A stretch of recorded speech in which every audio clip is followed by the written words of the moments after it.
So in this question, we have been given a quadratic equation, ax square plus bx plus c equal to 0. It's also given that both the roots of this quadratic equation are negative and b is less than 0, then which of the following statements are correct? All right. As you can see, this is a quadratic equation given to us, ax square plus bx plus c equal to 0. If we assume it has two roots of the form alpha and beta, then it's given in the question that both the roots are negative, means alpha is less than 0, beta is less than 0. If both alpha is less than 0, beta is less than 0, we can say that alpha beta is going to be greater than 0, or c by a is going to be greater than 0. If c by a is going to be greater than 0, then we can say that both a and c are of same sign. All right. Now, another piece of information which is given to us in the question is that b is less than 0. All right. That's an important piece of information, that b is less than 0. If both the roots are negative, then we can clearly say that the x coordinate of the vertex, which is minus b by 2a, will be less than 0. All right. Now we know already that b is less than 0. That means the negative nature of b and the minus sign in front of it will compensate each other. If they both compensate each other, we can say that a is going to be less than 0. And we know that both a and c are of the same sign. Then if a is less than 0, c is going to be less than 0, and the graph will look like this. All right. So we have found out that both A and C are of the same sign and they both are negative. Now let's see which option is correct. As you can see that in option B, we have A less than 0 and C less than 0. Then we can say that option B is the correct answer to this question. So in this question, we have been given a quadratic equation 3x square plus 5x minus 7 equal to 0. It's been also given that alpha and beta are the roots of this quadratic equation. Then we have to frame a quadratic equation whose roots are given by 1 divided by 3 alpha plus 5 and 1 divided by 3 beta plus 5. All right. Now, this is a quadratic equation given to us in the question. If alpha and beta are the roots of this quadratic equation, then we have to frame a quadratic equation whose roots are given by 1 divided by 3 alpha plus 5 and 1 divided by 3 beta plus 5. Now, if you observe these two terms here, 3 alpha plus 5 and 3 beta plus 5, you will see that similar term we are going to get here if we factor out x. So what we are going to do is we are going to factor out x, and what we'll get is x times 3x plus 5 minus 7 is equal to 0. Now this can be rewritten as 3x plus 5 is equal to 7 by x. If the initial equation, which is 3x square plus 5x minus 7 equal to 0, has the roots alpha and beta, then this newly formed equation will also have the roots alpha and beta, because we have just transformed the equation. We have just manipulated the equation without changing anything. All right. If alpha and beta are the roots of this equation, all we have to do is substitute x as alpha and x as beta. What we get is 3 alpha plus 5 is equal to 7 by alpha, and 3 beta plus 5 is equal to 7 by beta. All right. But in the question, we have been given that we have to form a quadratic equation whose roots are given by 1 divided by 3 alpha plus 5 and 1 divided by 3 beta plus 5. That means we have to take the reciprocal. So when we take the reciprocal, we get 1 divided by 3 alpha plus 5 is equal to alpha by 7, and 1 divided by 3 beta plus 5 is equal to beta by 7. So basically, we have to form a quadratic equation whose roots are given by alpha by 7 and beta by 7. So this is a quadratic equation given to us in the question whose roots are alpha and beta. And we have to frame a quadratic equation whose roots are given by alpha by 7 and beta by 7, because we just calculated that 1 upon 3 alpha plus 5 is equal to alpha by 7, and 1 upon 3 beta plus 5 is equal to beta by 7. So what is the transformation that we are going to apply? We are going to put y is equal to x by 7. As y is in terms of x, we have to calculate x in terms of y, and that is equal to 7y. So we are going to replace x with 7y in this equation right here. What we will get is 3 times 7y the whole square plus 5 times 7y minus 7 is equal to 0. If I simplify this further, what I get is 3 times 49y square plus 35y minus 7 is equal to 0. As you can see that 7 is a common factor. So let me factor out 7. What I'll get is 21, 7 times 21y square plus 5y minus 1 is equal to 0, or 21y square plus 5y minus 1 is equal to 0.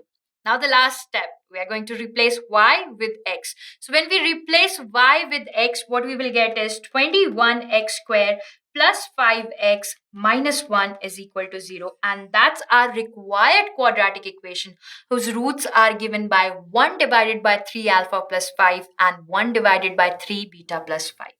Alright, let's see which answer is correct. As you can see that option C matches with our answer, hence we can say that option C is the correct answer to this question. So in this question, we have been given a quadratic equation ax square plus bx plus c equal to 0, and it has two roots, alpha and beta. Then we have to find out the roots of the quadratic equation given by a times x minus 2 the whole square minus b times x minus 2 times x minus 3 plus c times x minus 3 the whole square equal to 0. Alright.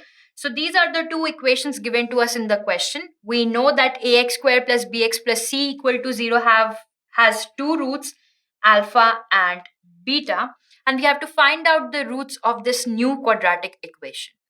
Now, what I can do in this quadratic equation is divide this complete equation with x minus 3 the whole square. And when I do that, I get a times x minus 2 divided by x minus 3 the whole square minus b times x minus 2 divided by x minus 3 plus c is equal to 0. Now, this equation here somewhat looks similar to ax square plus bx plus c equal to 0. The only thing is we have negative b in the new equation. So what can I do is I can give that negative b inside the bracket, and when I do that, what I get is a times negative of x minus 2 divided by x minus 3 the whole square plus b times negative of x minus 2 divided by x minus 3 plus c is equal to 0. All right.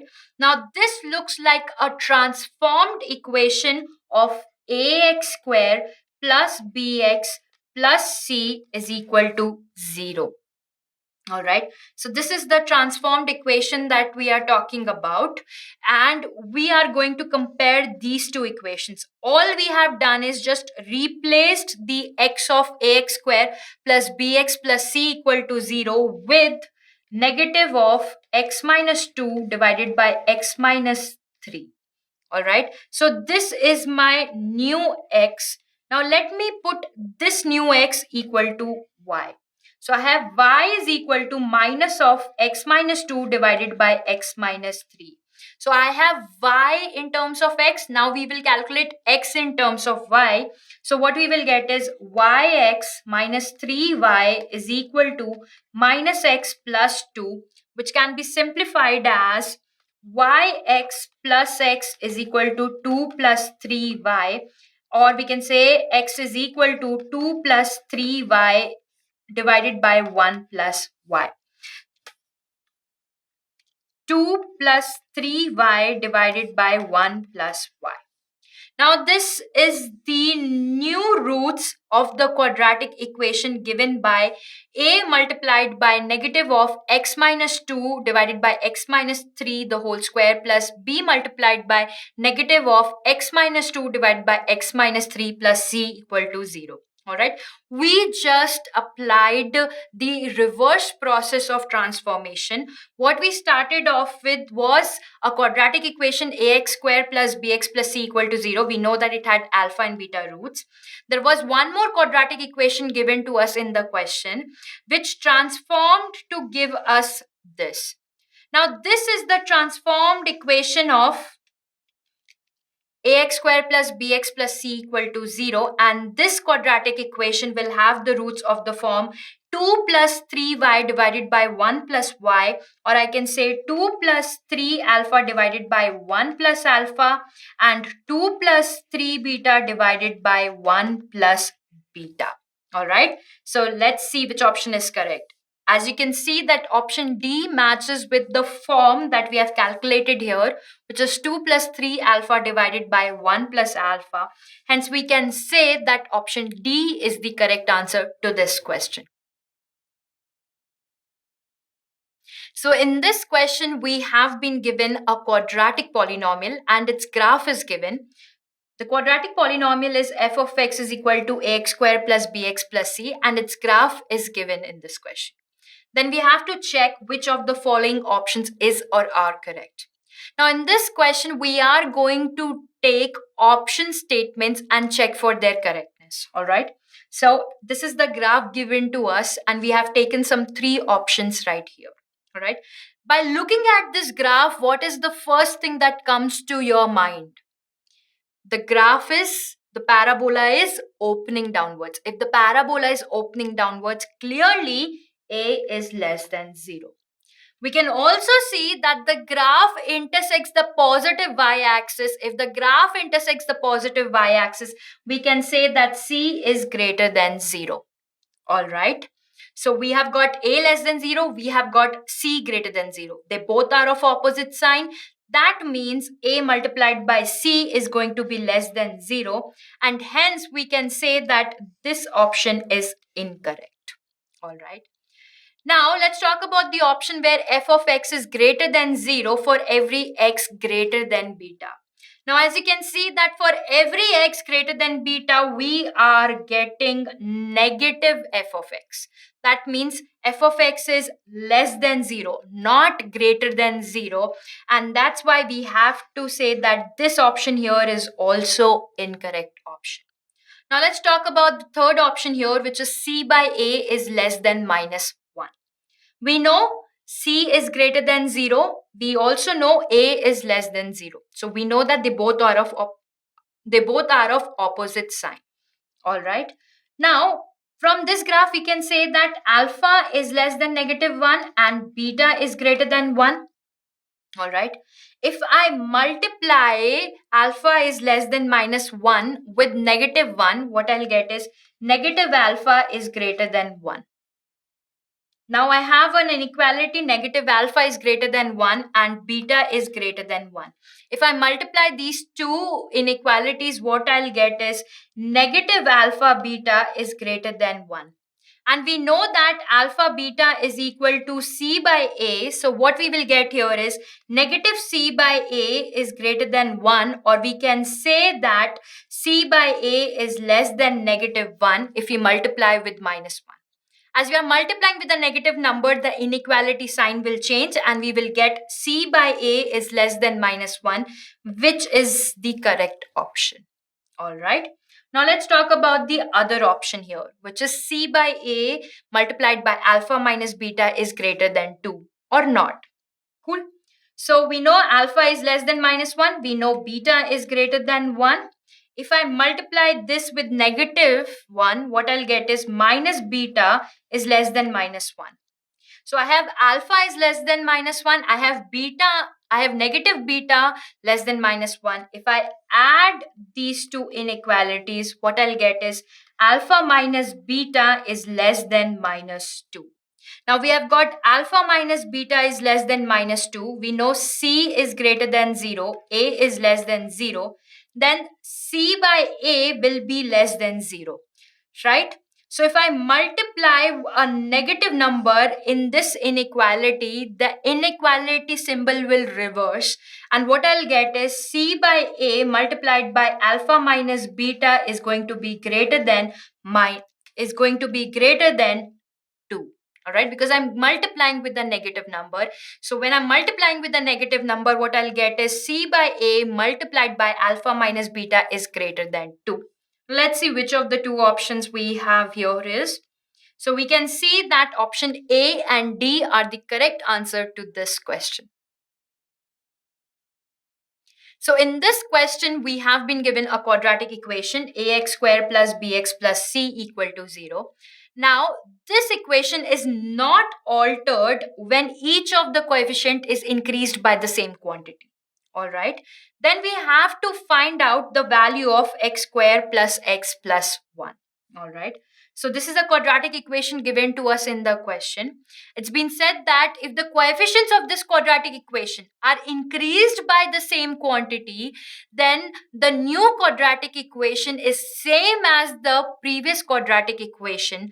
Then we have to find out the value of x square plus x plus 1. So basically, if I increase the coefficients by k, what I will get is a plus k times x square plus b plus k times x plus c plus k is equal to 0. Now the quadratic equation 1 and the quadratic equation 2 are the same equations.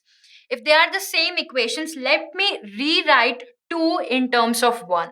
All right. So I can write it as ax square plus bx plus c plus k times x square plus k times x plus k is equal to 0. All right. Now, this is equal to 0 because it's given in the question that ax square plus bx plus c is equal to 0. So let's deal with this. From here, I can factor out k. When I factor out k, I'll get x square plus x plus 1, and this is equal to 0. So from here, we get the value of x square plus x plus 1, and that is equal to 0. All right. So what is the value of x square plus x plus 1? It is equal to 0. For more videos and live lectures on the JEE, click on the subscribe button now.